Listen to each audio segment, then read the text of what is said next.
Hello dear students, welcome to Assam Board Academy. SSLC এক্সামত অহা social ছায়েন্সৰ কেইটামান question আমি আগবঢ়াইছোঁ। কুৱেশ্যন নম্বৰ 1, তলৰ কোনবিধ সম্পদ অনৱীকৰণযোগ্য?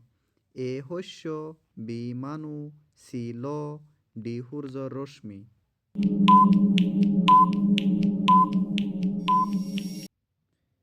ইয়াৰ শুদ্ধ উত্তৰটো হ'ব অপশ্যন ডি, সূৰ্যৰ ৰশ্মি। কুৱেশ্যন নম্বৰ 2, তলৰ কোনটো অনৱীকৰণযোগ্য সম্পদ?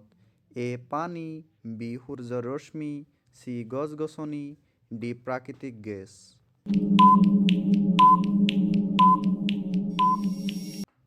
ইয়াৰ শুদ্ধ উত্তৰ হ'ব অপশ্যন বি, সূৰ্যৰ ৰশ্মি।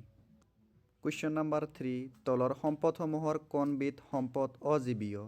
এ বায়ু, বি উদ্ভিদ, চি জন্তুবোৰ, ডি শস্য।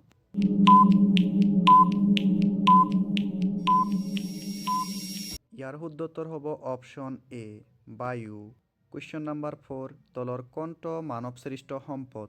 এ অৰণ্য, বি জলসিঞ্চন, চি নদ-নদী, ডি খনিজ তেল।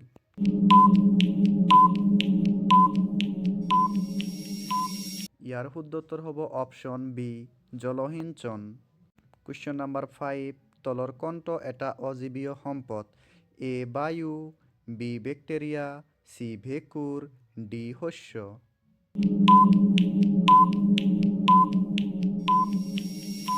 ইয়াৰ শুদ্ধ উত্তৰ হ'ব অপশ্যন এ, বায়ু।